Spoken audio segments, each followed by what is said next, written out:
is the point where we decide how to start a podcast, and we don't know anything. I like that. This is where we start a podcast, and no idea. Yeah, no idea. All I know is your hair is looking phenomenal. I don't know if it's still in that state, but the other day it was phenomenal. Yeah, it's in a glorious state pretty much at all times.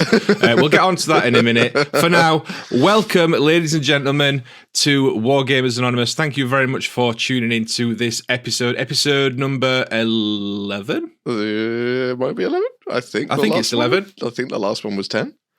Well, if it's not episode 11, leave us a comment down below telling us what episode it is. I think it's episode 11. Welcome regardless. Thanks very much for joining us. If you enjoy the podcast and want to help us grow, leave us a like, leave us a review, subscribe to us on YouTube or Spotify or wherever you listen to your podcasts, and share us out with your nerd friends on all the various social medias. It's me, Josh, from the Pickle Jar, and I'm joined, as always, by my esteemed superstar, virus-free co-host, Elston from Elstonation. I no longer have COVID, and my voice is back to normal. Although I do miss the really deep voice. And as Luke was telling me, he said it was getting him wet. So I think every now and again I'm going to have to just get ill for the podcast, because if I can hit down into that register again, it is a thing where they talk about suffering for your art. Right. Elston's taking that to 11. I'm just going to stick my head in like all kinds of disease-ridden places just to for you and your ear holes. Yeah. So how are you then? How have you been since the last time we recorded? Because obviously the last time we recorded, you were very ill. You were a bit under the weather. What have you been up to? What have you been doing? Wait, everyone, brace yourself.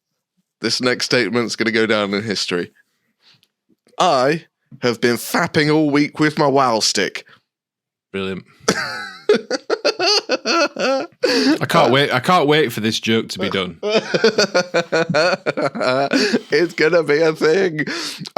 So yeah, I am a lot better. Well, I say I'm a lot better. COVID's got a really long-lasting effect. It's a bugger of it.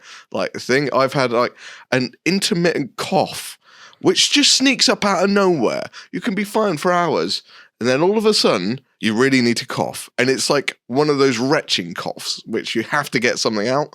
And I'm just like, where did that come from? And it sucks. It sucks the energy out of you. It's been very lethargic for a good week or so. So I'm on the upside of it now. So I'm getting my energy back. But yeah, I have been working on my my fapping, which is finish all projects. Just so if anyone wasn't sure what fap means, finish all projects. That's exactly what it means. Nothing else. Don't look at the Urban Dictionary. Yeah, don't Google fapping. But also Heresy 2.0 has landed.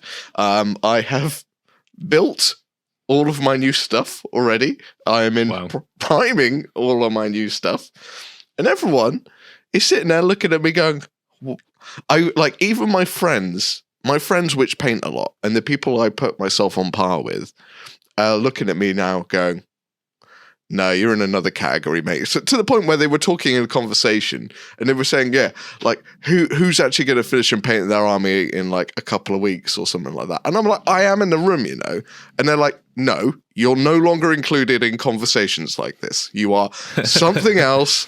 Disregard yourself from any talk like this for future notice. So I am now, even my friends are excluding me from normal people.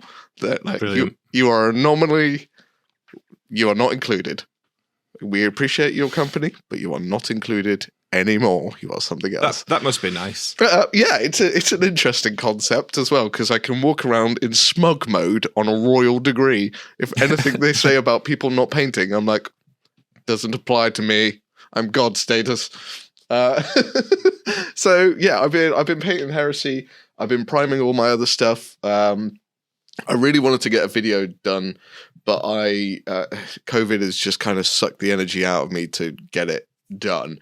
However, my Man Cave video should be on the way soon, as soon as I can kind of build up. I feel like this is like an ongoing joke. It's like Jablinski Games, this.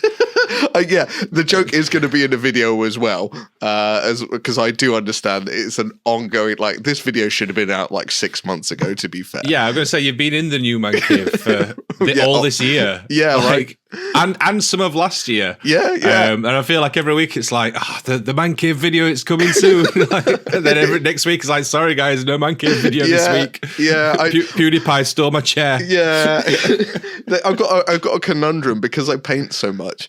I want to get to a stage where I can actually like film the desk with nothing on it, but that never happens. And I'm like, Yeah. So what, other than priming some bits and pieces and working on videos and relaxing, what else have you been up to this week? You went to a concert, didn't you? Oh yeah. So Thursday, I went to see Rammstein, and oh my god! Like, anyone that's never seen Rammstein, it's a German metal band.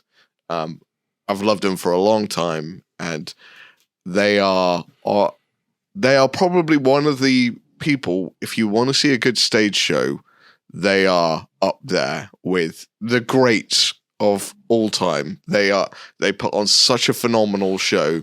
There's so much pyrotechnics, to the point where I can equivocally and justifiably say they hands down beat Iron Maiden in a stage show. They rival AC/DC. They beat Metallica.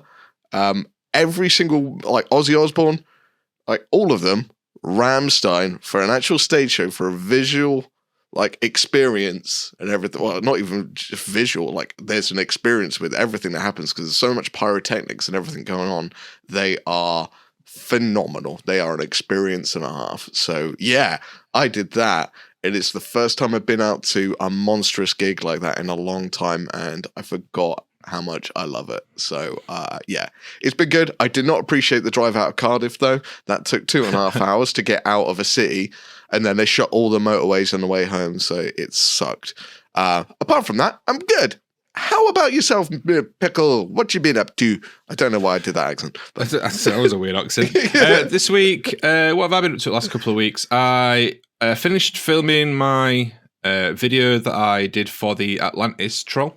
That went out the other day. Your hair in that is absolutely phenomenal. It's like increased your head size by about twice or three times. My head is the same size. It's just that it's because, so like, I tell you what happened. Basically, I sat and sort of went, I used to grow my hair and have it all different, like colours, all different styles. I had like mohawk, I used to like put effort into how I looked, both in terms of like clothes, hair, like all that sort of stuff when I was younger. And then like as like years have gone on, and like I've still kept up, like done stuff with my hair. And then since I started growing it out, pretty much like since COVID, I decided to grow it out, and then it got to a point where it was long, and I was like, this is the longest I've ever had my hair. I'm going to keep growing it. And that's what I did. And then a few weeks ago, I just sort of sat and realised, do you know what? I don't have a hairstyle anymore. My hair is just, I have long hair, and that's it. Tie it back. I've not had it like styled or trimmed or like anything done to it, and I just tie it up and that's it. And I can't wear it down because it was like the same length all over. So like I couldn't wear it down because it just got in the way. So I had a quick look online at a few images and picked one. Just full disclosure, I went to my hairdresser. Yes, I have my own hairdresser. I went to my hairdresser and said, I want to look like a cross between Billy from Stranger Things and Eddie from Stranger Things. I was going to say it was a Stranger Things influenced haircut, right? It absolutely was. And it's not because I've just spent like the last couple of weeks rewatching the entirety of Stranger Things in preparation for the new episodes yesterday. No, nothing to do with that. So I went, she did it, and I love it. It's absolutely fantastic. I can do loads of different things with it now as well. Like flick it. I can just style it in different ways. Like if I'm feeling lazy and I can't be able to do it, I can just brush it and it looks fine. I can put products in it and like add the curl and stuff. I can straighten it if I want to go down that route, although that takes a bit more time. I can blur dry it. Like there's loads of stuff I can do. I have, almost as a joke, but then I think people took me seriously. I said on my Discord that because I got that many questions about my hair in the comments on my latest video, that I am adding it as a goal on my Patreon. If we hit £100 on my Patreon, I'm going to do a hairstyling video. Yes. So there you go, incentive. I want to see that video just because I'm really curious at how much you had to like zoom out to get your head in shot for your most recent video, because it was like usually your head's kind of there, and I was like, his head is much larger now. He must have to zoom back a bit to get that in. I had to put a shorter lens on. Definitely, it is glorious. Thank you. So a lot of the last 2 weeks has basically been me looking at myself in the mirror, going, "I look amazing. I'm really happy." So I've had that going on. I finished my troll video. That went out. That's doing good. If you're not seeing that yet, we'll put a link down below. Yeah, go watch it.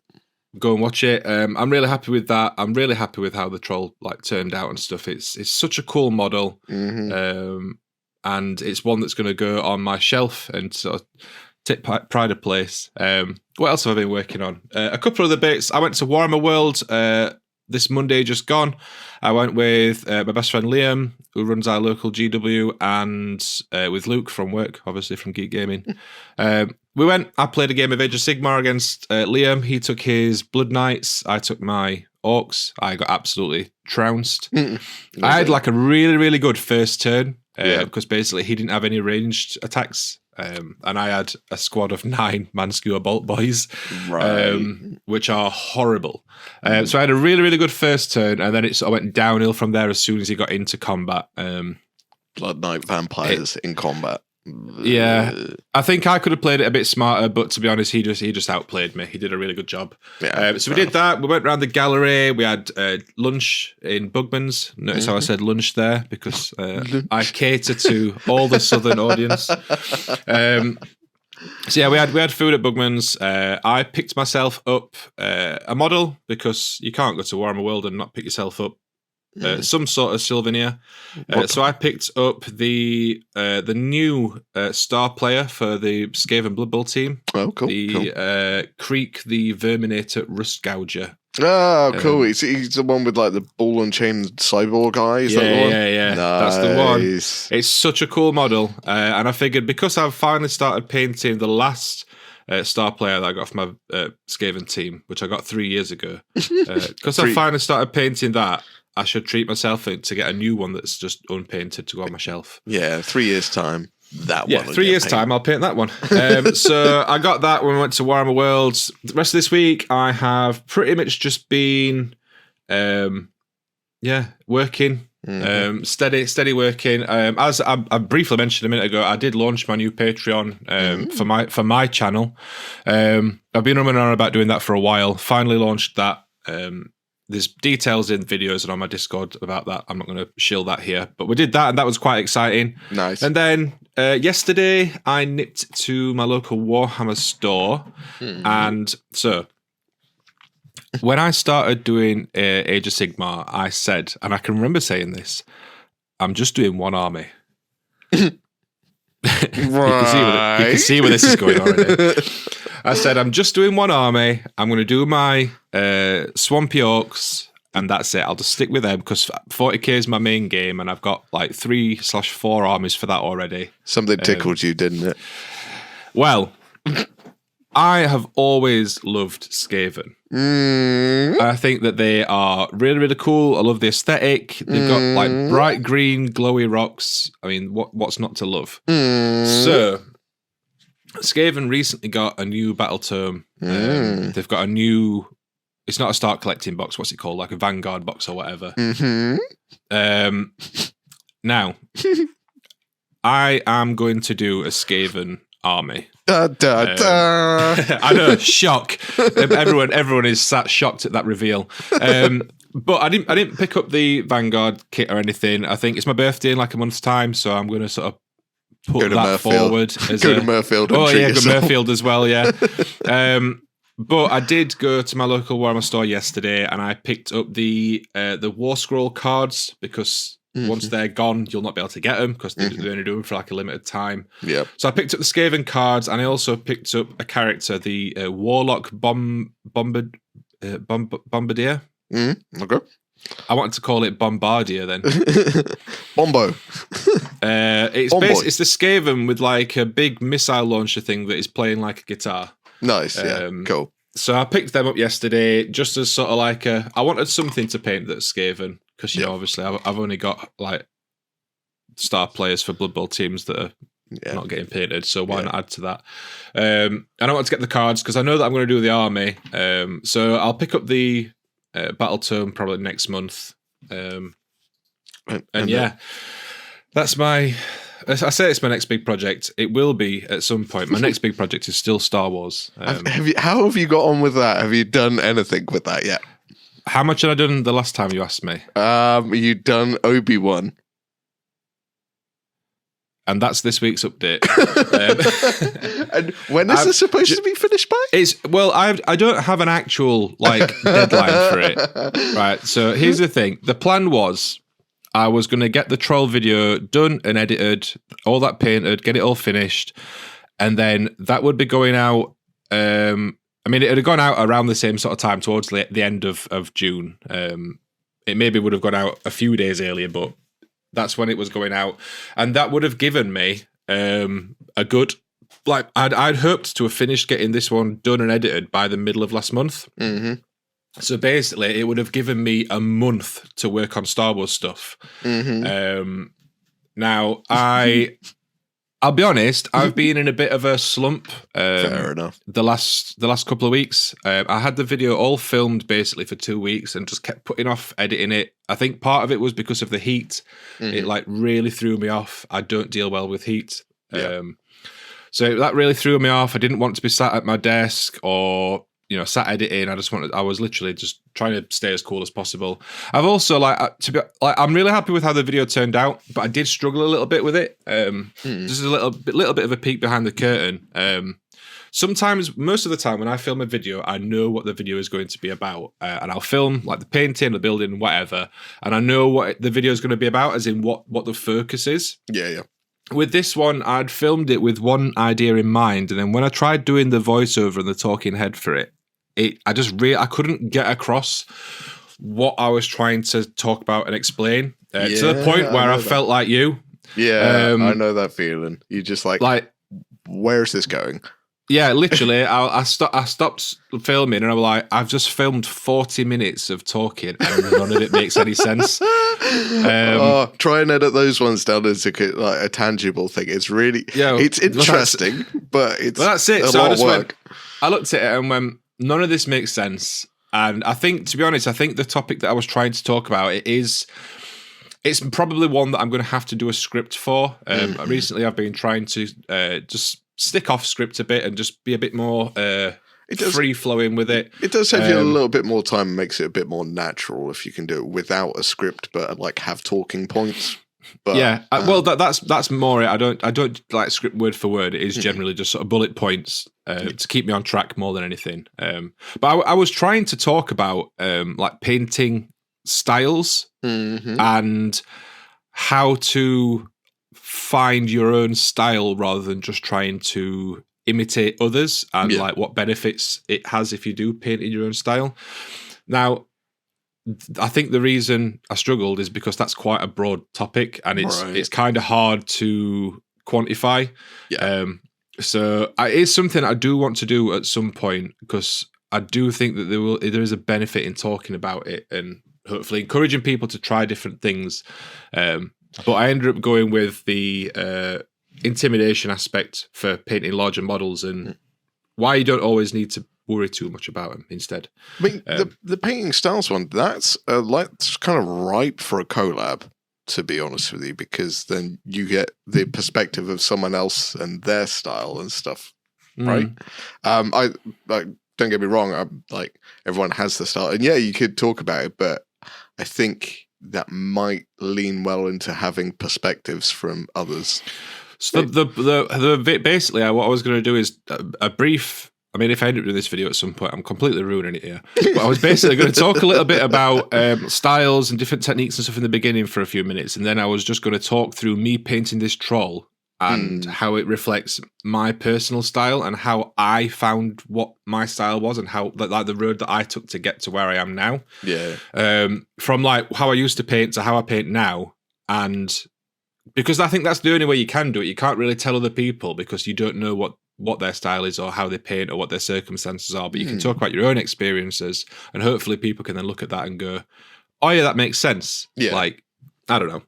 Yeah. So yeah, basically with Star Wars Legion, I've got nothing done. I did do a little bit of building. I got some stuff done, but basically I want to get everything built, everything painted, ASAP, and do that. So I've got a couple of videos. I'm going to film at least one of them today because it's cooled down quite a lot, and I've got a couple of videos that I'm going to do because I've got sponsors booked in. Yeah. So I need to make sure I'm getting stuff done for those. But the Star Wars is the next big thing that I want to do. It's my next big project, so I am looking forward to doing it. As I said, you have an Elston. You can use said Elston.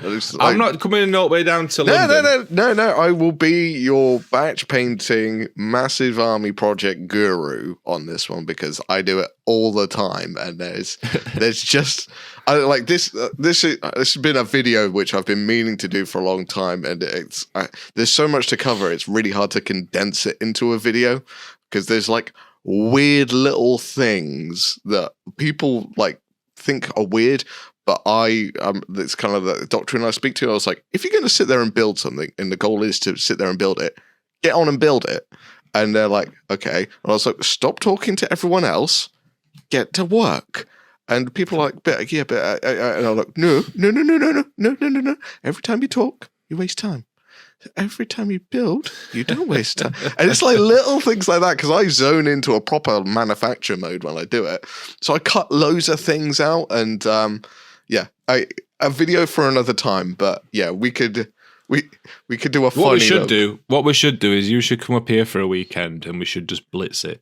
You bring your Star Wars stuff. I'll bring my Star Wars stuff. I don't need to bring it. It's already here. But I'll have my Star Wars stuff, and we can get stuff built, painted, and have a game.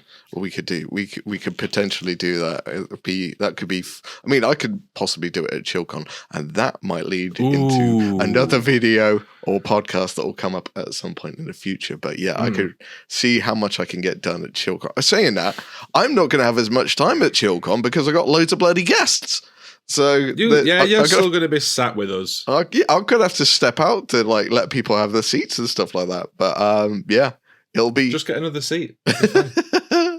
But yeah, that's basically what I've been working on, or more to the point, what I've not been working on. I've done a lot of painting. Most of it's been for work. This week I've got a few bits built. I've started painting my Noise Marine, which cool. I was planning on doing for last month, but again. Basically, the second half of last month, I got nothing done.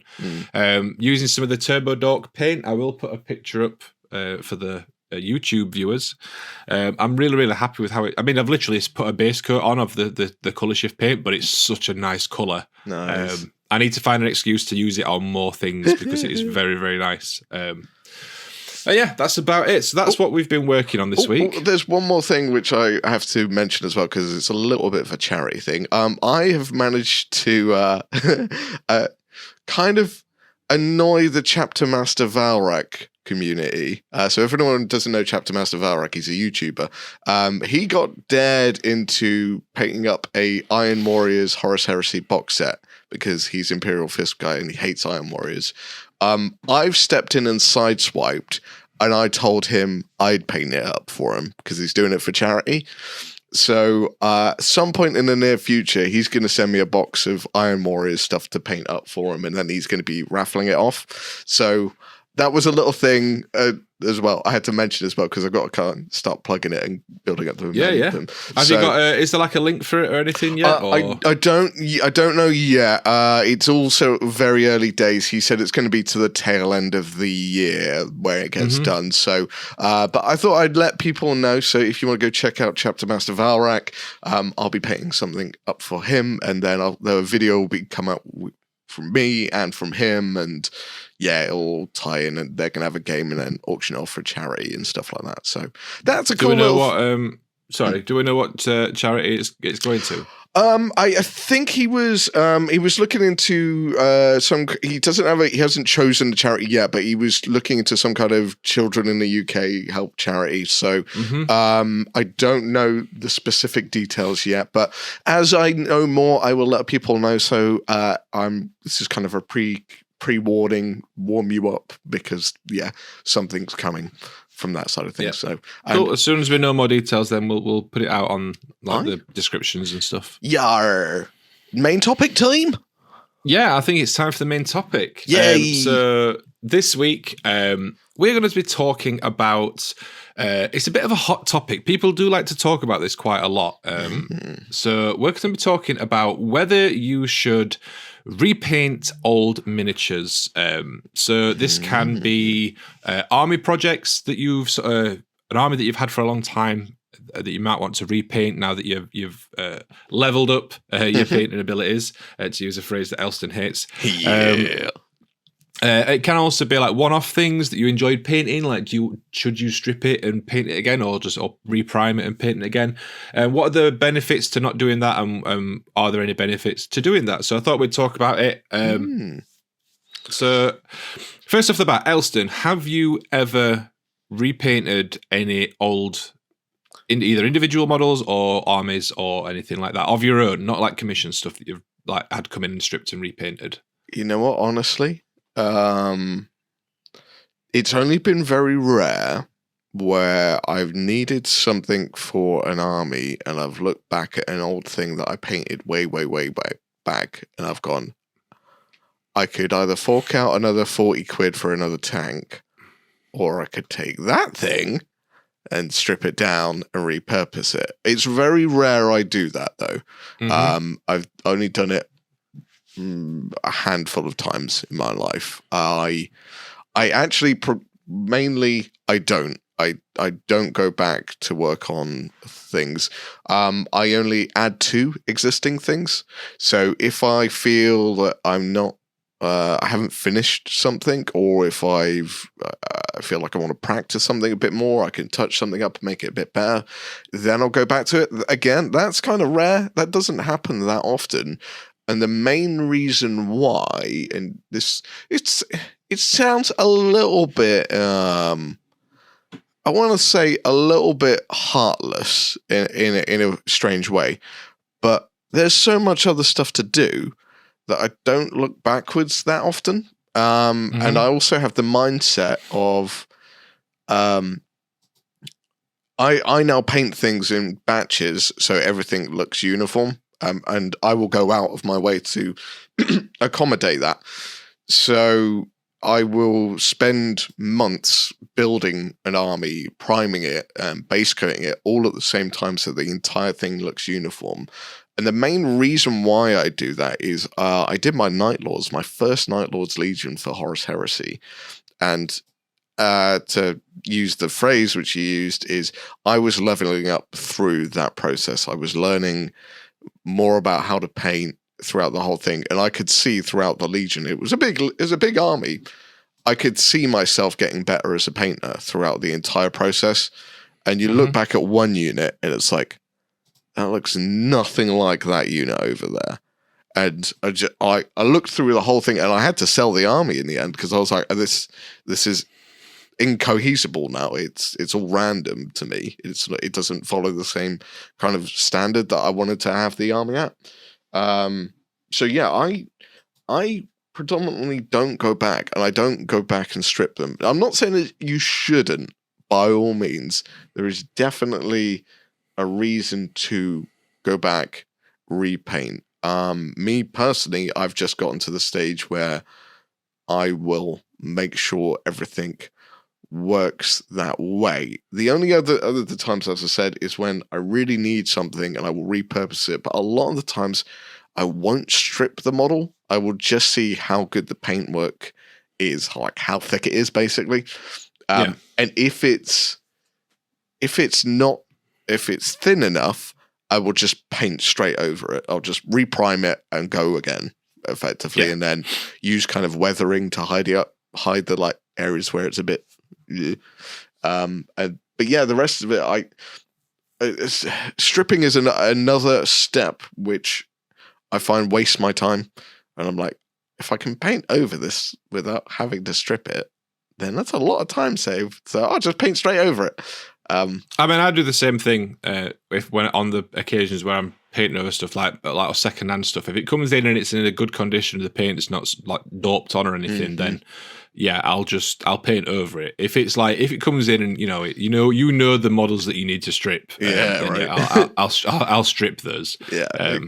Yeah, sort of linking back to one of your more recent videos as well about stripping models and stuff. If you would like to know how to strip models really easily, regardless of whether they are plastic, metal, or resin, click on the video link down below in the description or in the top corner if you're on YouTube. And that is my plug for my video. And if you would like to learn how to strip, there are other videos on the internet, but they're probably not on YouTube. No, probably not. I mean, there might be stripping tutorials on YouTube. Maybe. I don't know. Don't Google it. Don't Google it, people. We'll get in trouble. No. For me, in regards to repainting old stuff, it comes more down to where I want to spend my time than any. So I guess it's like a similar thing to you, but also like a little bit different. So for me, like I've got, for example, I've got my Dark Eldar army, which that's what I did when I got back into 8th edition. And it was painted up in a very quick paint scheme. Like it was designed to be painted fast rather than to be painted well. Like it looks good on the table and all together and stuff, but individually, like it's very quick and easy. And like there's nothing wrong with that. There's nothing wrong with that at all. But because since then I have very much switched more to painting being the main part of my hobby rather than gaming. And I've got some new bits and pieces, like, because that army is pretty much, I know you don't ever finish an army, but that army I've done pretty much all the stuff that I wanted to do for it. I've got loads of witch stuff. I've got loads of cabal stuff. I've not bothered doing any of the coven stuff, like the homunculi or anything like that. Right. Because I'm not interested in that side of Dark Eldar, but I like the other two. Yeah. So I've got pretty much all the stuff that I want to get. However, I have got some incubi and a couple of characters to add to that army. Now the thing is, I painted that army when 8th edition came out, right? So however many years ago that is, like I have gotten a bit better by chance. Yeah, I have got a hell of a lot better at painting like since then, and not just that, I've learnt new techniques. I've discovered new paints. Like for example, like the Turbo Dork stuff, I think would look absolutely amazing on Dark Eldar. Right. And I kind of want to repaint the army. Now, the problem is, I'm kind of like, I've already got all, like, everything ever. Like, all my Marvel stuff that I've got that I've not painted yet, all my Star Wars Legion stuff that I've got, like, extra Necron stuff to add to that army, which is kind of my current army, and loads of other random bits and pieces. So I'm kind of in the same camp as you. I want to repaint it, and I've got no issues with painting over that or stripping it, repainting it, and completely like just doing it new. Yeah. My issue is that that's then an arm. I mean, I'm not using that army at the moment.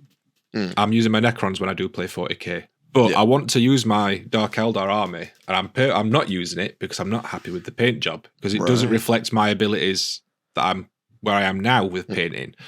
So I kind of want to repaint it, but then I'm like, I've already painted all this once. And if I'm painting that, it means I'm not painting something else. Yeah. And as soon as I start repainting it, I'm going to have to repaint all of it. Like, Yep.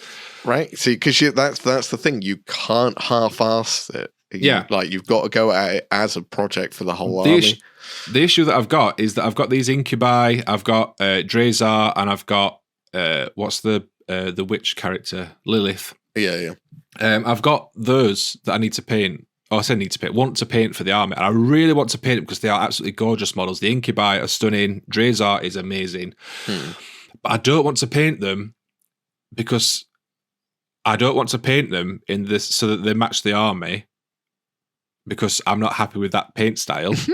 But I also don't want to paint them in a new way, because then that means I've definitely got to repaint the rest of the army. Yeah, you're stuck in a kind of like conundrum of like, if I paint them now, I either have to tone down or I have to bring the rest up. I think the where I've sort of fallen on this is I am going to repaint them, and it will be at a point where I don't have any big projects on. Right. So I want to get a load of other stuff sort of done and out the way, because at the moment they are a fully painted army. They're nice and it's done. They're there. I do want to repaint them because I can make them look a hell of a lot better than they look now. And yeah, I just need to get some other stuff out the way. Now, on the flip side of that is my salamanders. Mm-hmm. Okay. I started painting my salamanders about the same sort of time. I started doing those, and they were always meant to be like not necessarily an army that I played with very often, but they were just more of a passion project. I've always liked salamanders as an army, as a chapter, and for me, like, you know, it's fire and it's green, so what's not to love? Mm-hmm.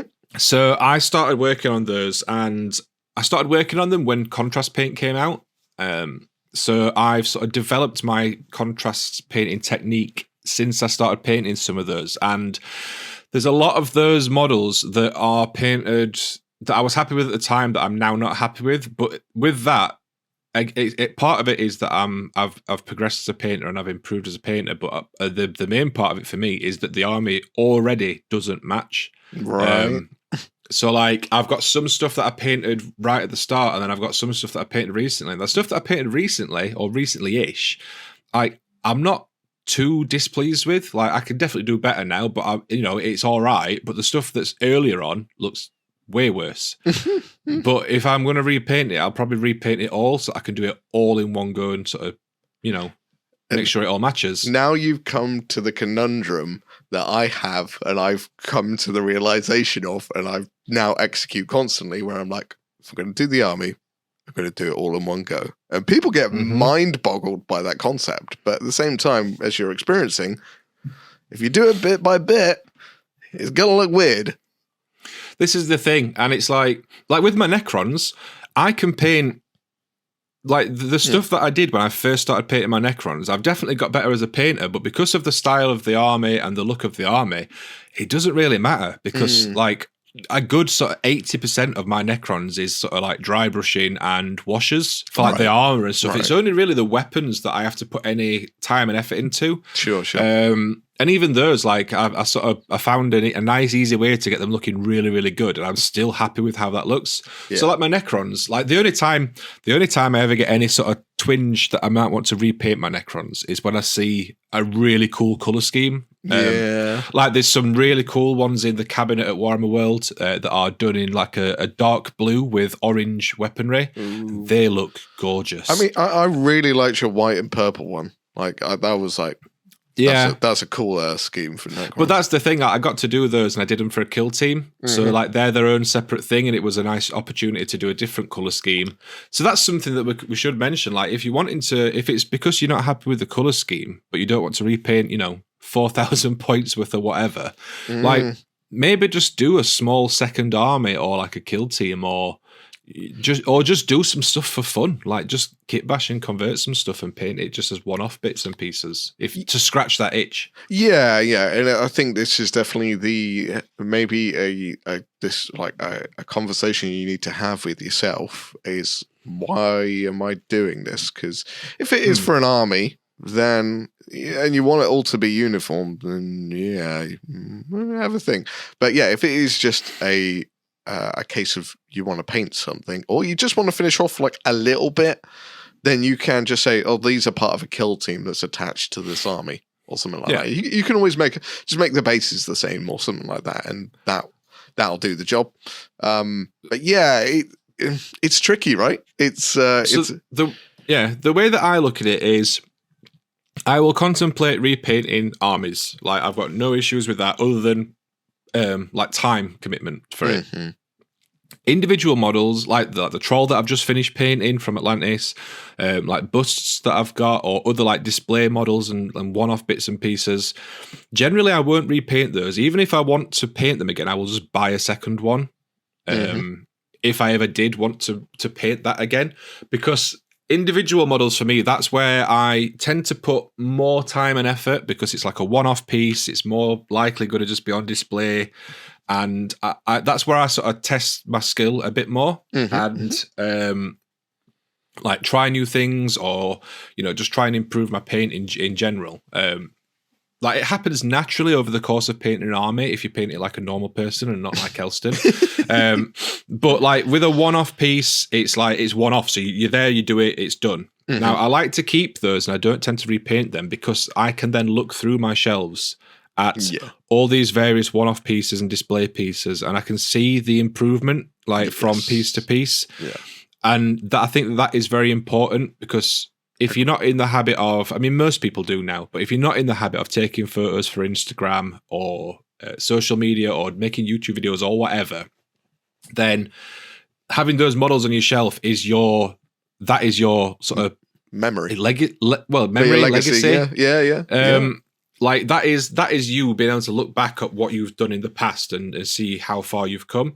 Now, if you are, you know, if you're happy enough with just taking some photos, put them on Instagram, and then like a lot of people just sell stuff. I mean, I've sold quite a few bits and pieces that I'm like, you know, I'm never going to use it. It weren't a particular, you know, impressive model. It's just like a random one-off thing. I'll just sell it because I don't need it, and I've painted it. I had fun painting it, and now it's done. It's gone. So yeah, repainting miniatures. It's a weird concept, because well, for me as well.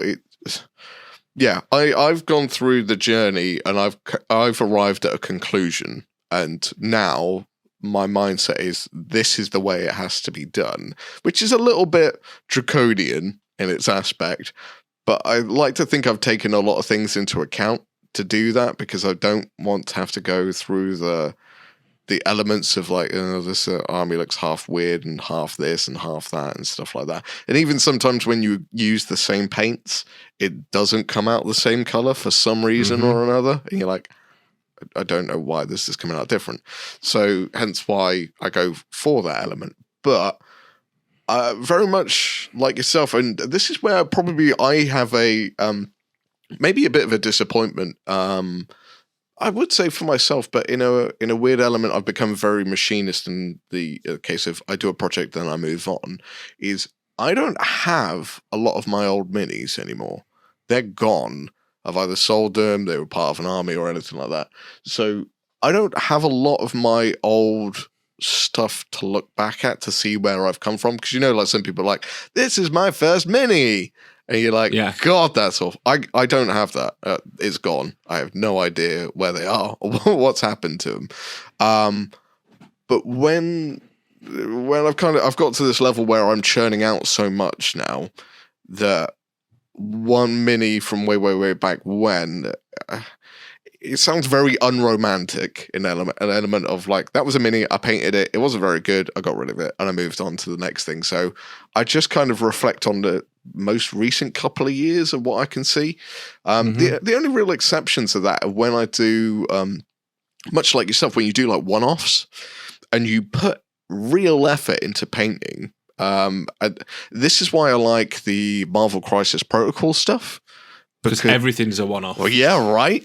Everything. Yep. You just focus it. It's not batch painting. It's like you are forced to focus on this one mini, and that is your job. And that's why I love it, because every single character, you just pull a character out and you're like, okay, this is my challenge for today. And it's really nice because they're all vibrant and there's like muscle tones and forms and stuff like that. And there's so much room to experiment in them that that's why I love that sort of stuff. But I mean, looking at my shelf right now, one of the main things which stands out is I got the old Morgan Thorg, a Blood Bowl player. Oh, wow. Yeah. And I painted him up and I put loads of effort into him.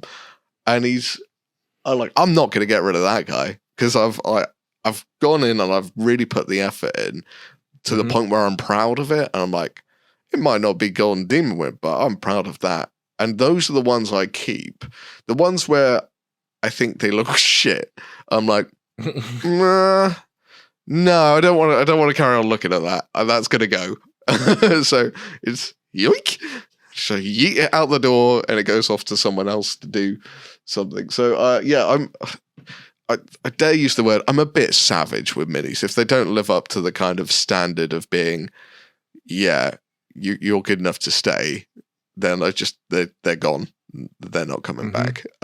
Which is a bit sad because I can't see. I don't see it. I mean, even some of my good paint jobs have gone because I got into commission painting, so I yeeted them out the door to make money as well. But I guess that's what photos, Instagram, and everything like that is for. Is if you can happily kind of disconnect. You say, I don't physically need it here anymore. I've got the pictures for the memory. Then yeah. Sorry, I'm going a little bit off topic of the repainting, but in the elements of, to bring it back to that, is I don't do it personally anymore, mainly for the factor of the project. There's so many projects to do. It's nice to look back. That's why I take photos, but I don't need it in the house. Yeah, it can go off to someone else that will probably enjoy it a lot more than I will because I'm just churning out models left, right, and center. Yeah. It's an interesting topic. I mean, I'm curious to see what other people who listen to the podcast think about this. Because if you would like to comment or join in the discussion, if you head over to the Pickle Jar Discord, there is a discussion podcast. There's like a whole set of channels where you can talk about, and there is a discussions group form. What are they called? Are they called channels in Discord? Channels, yeah. All right. Yeah, so there is a discussion one. So I'm curious to what other people think about this because obviously I would say I'm at one end of the spectrum, and I understand I'm kind of at that end of like, this is the way I do it, but I'm completely open to the fact that I am a weirdo. So everyone else may have their different opinions. So I'm really curious to see what people think and how much attachment they have towards their paint jobs, and if they are if they're proud of their paint jobs, or if they are I want to use the word ruthless, but I don't think ruthless is the correct term, but maybe brave enough to go, that's not good enough now, I'm going to strip it down and I'm going to redo it because I'm now better than I was back then, and I don't need that memory anymore. I can make a new memory. So I'm kind of curious to see what everyone else thinks about that. Yeah, it's definitely an interesting. Topic, and I don't think there's ever any sort of one answer, even from each individual person. Because, like I've said, like I will repaint some stuff. Like I want to repaint armies and stuff because I want to do them better. Mm-hmm. But like individual stuff, probably won't bother. And it comes down to time and where do you want to spend your time, and that's not necessarily a question of repainting stuff. That's just a question of, do you have hobby time? In general? It's like whenever you're doing any hobby, you have to pick something that you're going to paint, and if you're painting that, it means you're not painting something else. I think the thing that goes through your head, because it's repainting something, even if because I could go out and I could buy, another Raider, another 10 Warriors for my Dark Eldar army, and I could paint them. But if I repaint a Raider and 10 Warriors and repaint them from my current army, it's like different in your head, because in your head you're going, I've already done these, even though it's exactly the same models, because it's not adding to. Yes. Like you're not gaining anything. Yeah. It's that you've got the same, it just looks different. I'm curious as well. You mentioned something earlier is about when you have time, when you're not working on the next big thing. I've come to the conclusion that there is always a next big thing. There's always about 3 or 4 big things on the lineup That's it. to get to, and I don't think that ever ends. And it's not that. It's not that there's no other big projects on hand. It's more. It's when you get to a point where repainting an old army as a big project outweighs the other projects that you've got. Like that's what you want to do, more than, because like at the moment, like my next big, I want to do a Skaven army, I want to repaint my Dark Eldar, I want to repaint my Salamanders, and I want to get my Hero Quest box painted up. Nice. out of all those, they're all big projects. And alongside that, I've got like random one-off bits and pieces and things to do.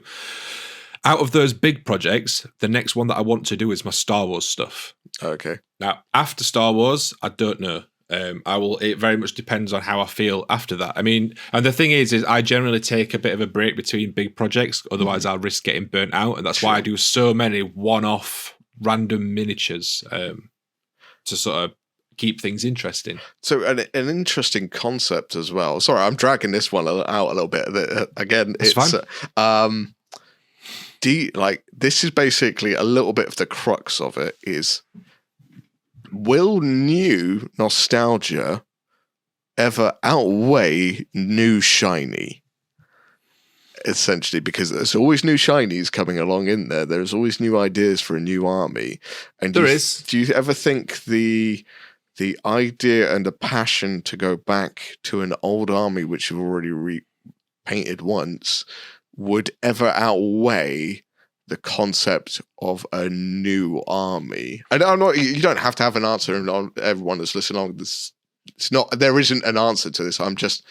It's a thought which I think is possibly there, is the conundrum. I think that if I started repainting my Dark Eldar, as soon as I'd got one squad done, that would then give me the excitement to paint the rest and to get cracking with them, because I'd be like, oh, look how good this looks. When the entire army's done, they're going to look amazing. Do you know what I mean? Like, I genuinely think that that would be the case. Now it's getting yourself motivated to do that first, to set that first step and do that first model or first squad. Yeah. And that's the point, I think, which that's the bit which I think I'm honing in on the most, to be fair, because as soon as you get started, you're rolling effectively. That's the hardest point of any project, is just getting started. And whether or not you would ever get started on that versus starting another project is, again, if you can do it, awesome. I don't think I ever would. To be brutally honest, I don't think I ever would start that project. I would just lean into another new project of something which I've never done before. I don't know. It's a weird one. I don't have an answer for it, but I'm curious to see what everyone else thinks. Let us know either in the comments down below if you're on YouTube, or if you want to come and join the discussion over on the Pickle Jar Discord. We have a discussions channel over there, as Elston mentioned, for everything that we talk about in the podcast. So come and join us over there, and let's have a chat about this, because this is an interesting one, and I'd like to see where everyone stands on it. Right.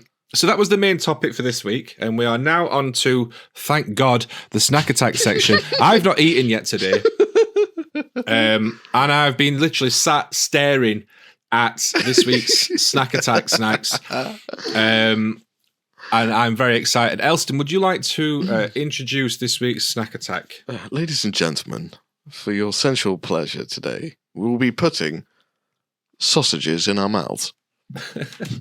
We are talking of, obviously, the most... It's not obvious. It's not obvious at all. The most infamous of British snacks, the pepperami. I mean, I wouldn't go that. I don't think it's the most infamous of British snacks. I think there are definitely more British snacks than pepperami. Yeah, I would possibly say it's the most infamous. You remember that really angry sausage that used to yell at people all the time? That's built into my psyche. That defines a Brit in my mind. Like, these are fatter than I remember. Have you got a fat sausage? Yeah. All right. So, if you don't know what we're talking about, if you either live under a rock or apparently not in the UK, pepperami is basically, it's like, what is it? It's like salami. I think so. Let's have a look. It is. Where's the bit on the packet where it says blah blah blah blah blah? This is what it is. Probably this is minced meat, and we pushed it together in a sausage. It's pork. Iodized salt, beechwood smoke. Don't keep on reading. There's far too many chemicals. I mean, so think there's pepperonis. They come in a couple of different flavors. There might be like some other random ones that someone's going to be like, oh, well, in July 2007, you could buy a purple one or something like. But generally, like they come in original, which is the green packet, which is just your standard pepperoni. Right. They come in the red packets, which are the hot ones. And then I've not seen them for a while. But the pub that I used to work in when I was 20-ish, the pub that I used to work in sold black pepperonis, which were even hotter. They were amazing. Now, I haven't seen any of the black ones for a while, so I don't know if they still do them. I've not seen them for a while. If anyone knows of where you can get them, if anyone knows where you can find a black sausage, drop us a link. Please tell me, because I absolutely love them. I love spicy food. I suggested that we had the red ones. I did tell us there was a right and wrong. I'm a southerner. I don't need hotter things. You guys up north are cold all the time, so you need warm things. So, but in a show of camaraderie with Elsa, I'm starting off by eating the green one, and that's the one that we'll rate today. But you're going to have the pepperoni for breakfast, aren't you? Yeah. I did buy myself a red one as well. I also bought myself a pepperoni snack box, which is 4 like just small bite-sized pepperonis and then loads of cubes of cheese in a little tub. Yeah, I'm not sure. But today we're just rating the original pepperoni. Before we get into the rating, do you find that obviously the pepperoni comes inside the packet, and then you have to take. Now wait, because you know what I'm about to say, right? Yeah, this might have to be like an additional rating system for that we need to add on sensuality. I've been not just that. I've been thinking about this for a while. Right. I think we need to add on packaging to our rating, right? Because like. Everyone always says, don't judge a book by its cover. What? Now, I disagree with that, because if I see something that's bright and colourful, that looks way interesting. Now, the packaging for a pepperoni, it's bold, it's bright. Mm-hmm. You've got the bright green, the bright red. It's pretty big, bold writing on it. Like, yeah, it looks cool. But the main selling point to me, and I'm probably going to disgust some people, but I'm also going to get some other people that go, I thought it was just me that was weird.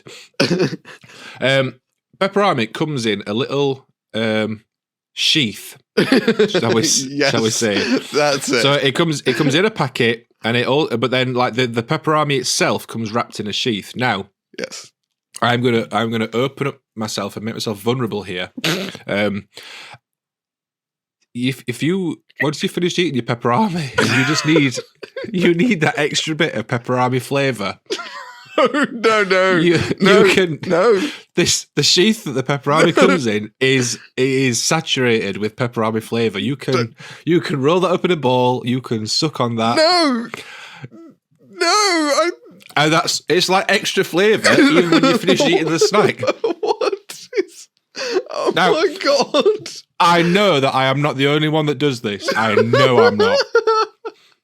What? You don't suck on the packaging. Yep, I absolutely do. That's like tearing open a packet of crisps at the end and then licking it. You do that as well, don't you? So, how I eat crisps. You lick them. No.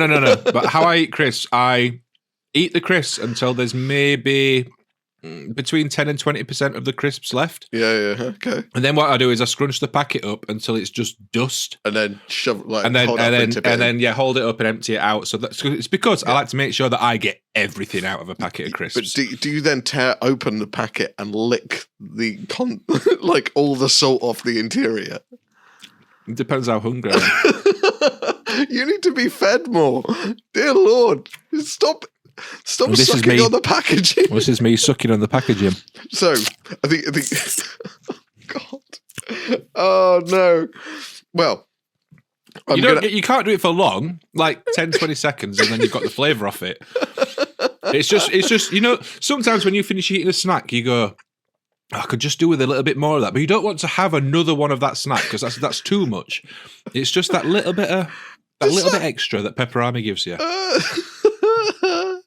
I wasn't going to go there. I was going to go on the unsheathing part of things and how sensual it is, and possibly also a little bit disturbing because it's reminiscent of a certain activity as well. And it can be a little bit like, yeah, this is a piece of meat, and yeah, I'm about to eat. Yeah, it's. I think I made it worse. Yeah, you unsheathed and then ate and then sucked, and oh, that was not where I thought it was going. Okay, right. So on that bombshell, ratings. Right, where did we start? Hang on, let me just get a piece of document. A piece of document. A piece of pepperami sheath, so I can suck on it. Just so I can write down the scores, because I always forget to write down the scores, and then I have to go back and listen to the podcast. Pepperami sheath, the new gobstopper. Right, snack attack ratings. Finger residue is the first one. It's not great. Oh, right. So, hang on. The sheath kind of obscures stuff. Wait. Hang on.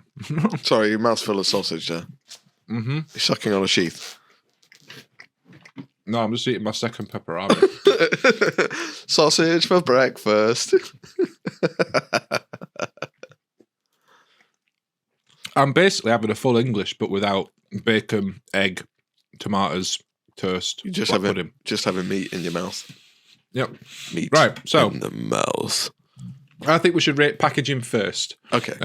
Because that's the first thing you see. Right. Now, hang on. I've got to weigh in here a little bit first. Are you rating the packaging on the taste of the packaging or the appearance of the packaging? Because we've now realised you don't eat the packaging normally, so we can't really use that as a factor. No. But I'm gonna rate the packaging. And this packaging is going to score really high because not only does it look good, but you can suck part of it and get more flavour. You can suck any packaging like that. You're not supposed to, but you can. Yeah, well, you don't do anything else apart from peperamis. Elston, right? What do you think of pepperami packaging? I think it's good. I like it. It's compact. Also as well, you don't have to keep pepperami refrigerated. I think you're probably wise to, but you can keep it a fair old while before it goes really quite bad because it's quite contained. So I like packaging. I rate quite high. So I'm going to go with an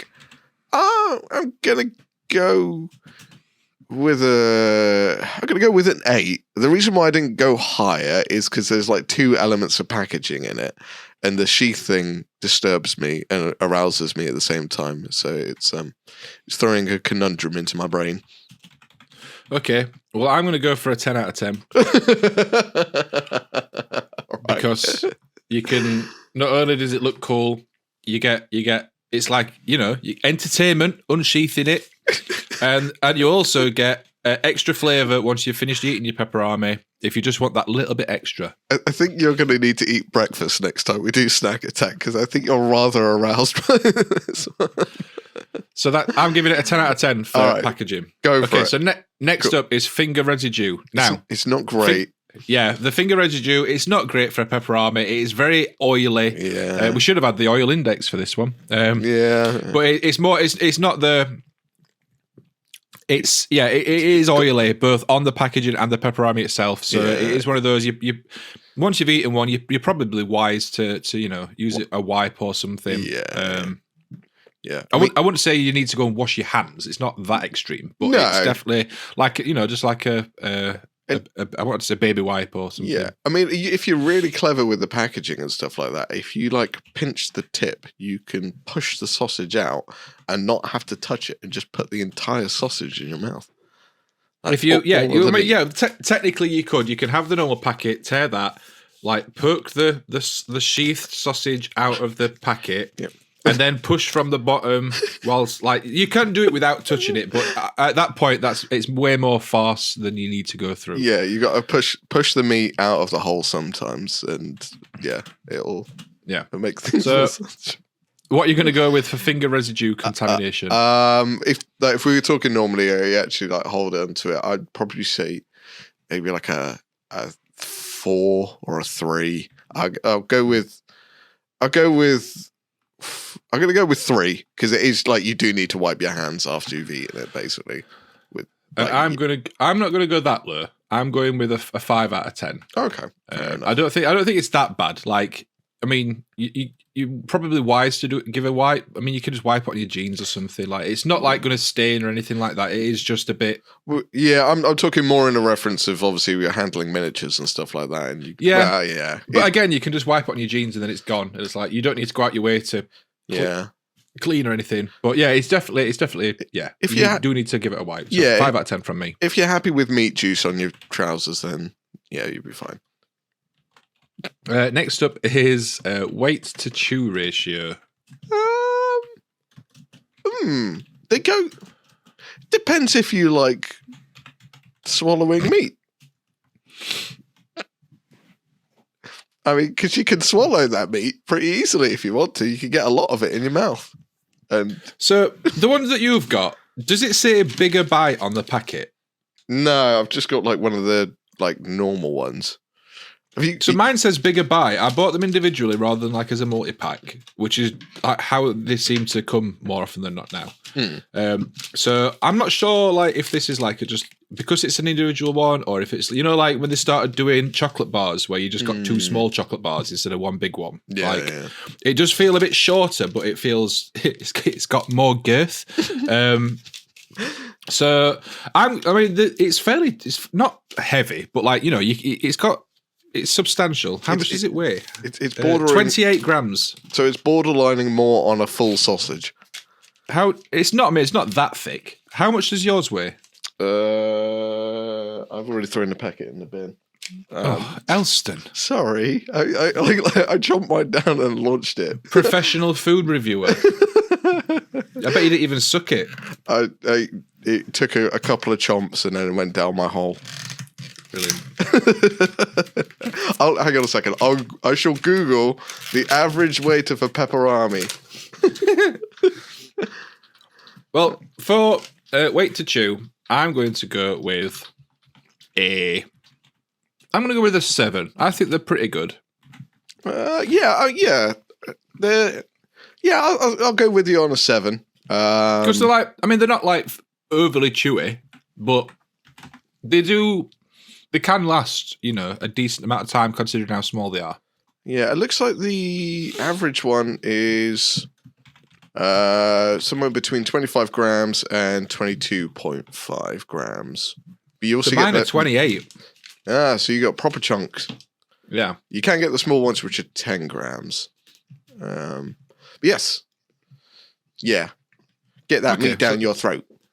So 7 out of 10 for weight to chew. Yeah. So finally, we are on to mouthfeel, or whatever we called it.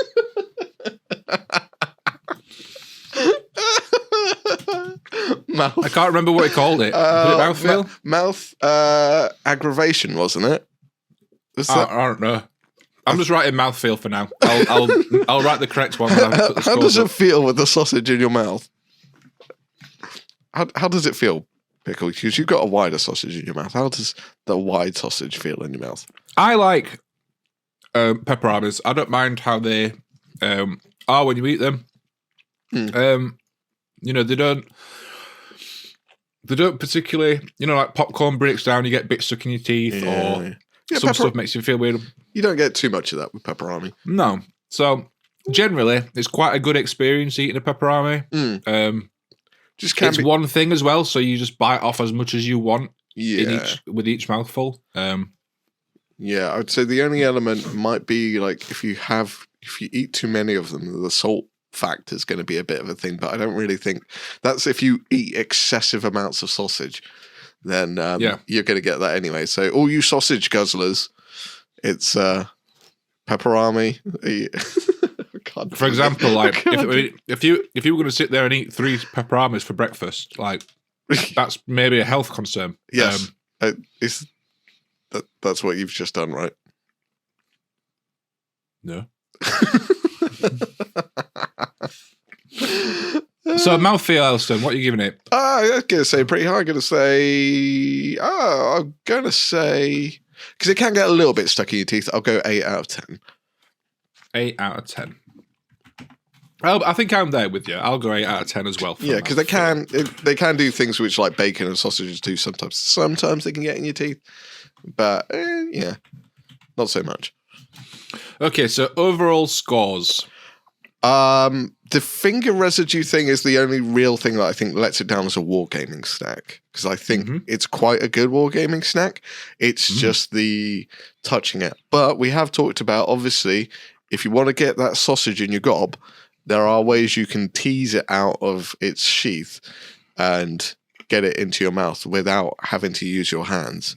So only the expert people can. God, no, this is.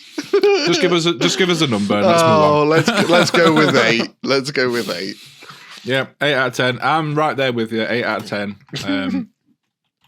I think that's a very respectable score. Yeah, pepperonis. It's a good meat to put in your gob. Is that the new tagline? What did it used to be? It was like a wild one or something. It was something that salami. It was something about a wild boy or one that fights back or something like that. It was something like. I know. Saying that, I think I'm getting mixed up with the catchphrase that was about 20 years ago when I used to watch TV. A bit of an animal. Yeah, that's it. It's a bit of an animal. What was it? What are the other slogans? Slogans for pepperami on slogan list. Ah. Get your teeth into a pepperami. Yeah. It's a bit of an animal. All pork, no bull. I forgot about this. Do you remember the noodles that they did with pepperami in? No. I forgot they did them. Yeah, they're just like little chunks of pepperami in them. Oh, that sounds heavenly. Yeah, they were really nice. Anyway, right. That was our snack attack for this week. That's wonderful. I hope you've enjoyed. How long have we been doing snack attack? Like 20 minutes? Like I feel like we've been doing it for a long time. Yeah, we do like meat in our gobs. Yeah. So if you've got any suggestions for things that we can eat/suck on, please leave them in the Snack Attack suggestions channel on Discord or in the comments. Please leave them. We are working through all the suggestions. So we'll get to them eventually. Yeah. I think we are going to end the episode there because. Normally we do story time, and we have a topic that we want to talk about. We wanted to talk about it the last time, but then Elston was ill. We went long on whatever we were doing before that, and the last 2 episodes came out yesterday for Stranger Things, so that the entire season is finished now. Right. So let's do that next time. Yeah, on the next episode in 2 weeks' time, we will talk about Stranger Things. We'll leave it right at the end, and we'll put like time codes and stuff just in case you don't want any spoilers. Yeah. But that's what we're going to talk about for the next story time. I think that makes more sense. Yeah. And also, this episode is also like an hour and 10 minutes long already. Yeah. So we'll also as well, because I know people might be getting a little bit mixed up because we've suggested a few different things as well. Eisenhorn and Gazgul will be on the list for the weeks coming after that, because I've just finished Gazgul, and hopefully it might give Pickle possibly an opportunity to look at Eisenhorn in like a longer period of time, but we'll see how things go. I will give it a go. Yeah, we'll see. So yeah, Eisenhorn and Gazgul. I think after Stranger Things will probably be Gazgul because we both read that one. And maybe with Gazgul, we might be able to get a special guest on. Here's hoping. Yeah. Here's hoping. Yeah, we'll leave that one in suspense because it's not fully confirmed, but we might have a cool guest for that. Yeah. So yeah, that rounds out this week's episode. Thank you very much if you've made it all the way to the end. Thank you very much for listening. If you've enjoyed listening to us talk about sausage and sucking on sheaths and repainting miniatures, leave us a like, leave us a review, subscribe or follow or whatever it is you do on the platform that you're on, and share us out with your nerd friends as well. Like if you think that we are entertaining, A, what's wrong with you? But B, share us out with other people that might also find us entertaining, and let's see if we can grow a little bit more. Elston, thank you very much for joining me again, as always. Where can people find you on the internet?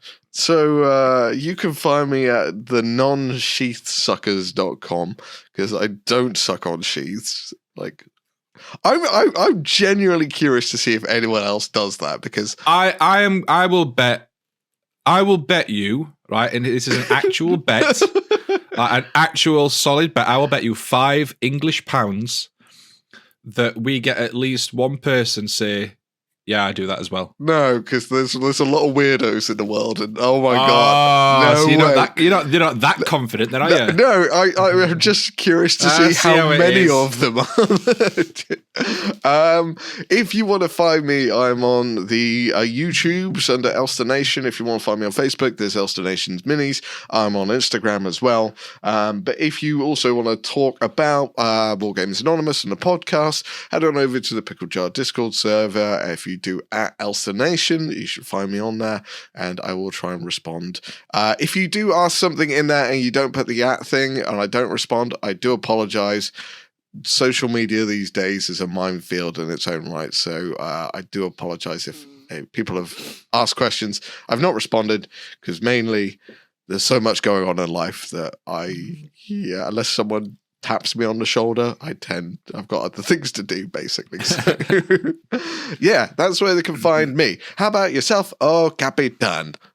You can find me generally looking at any shiny surface, just so I can see how good I look. But no, in all seriousness, it's with my flowing locks. Now you can find me over on my YouTube channel, The Pickle Jar, which I put videos out on usually every couple of weeks.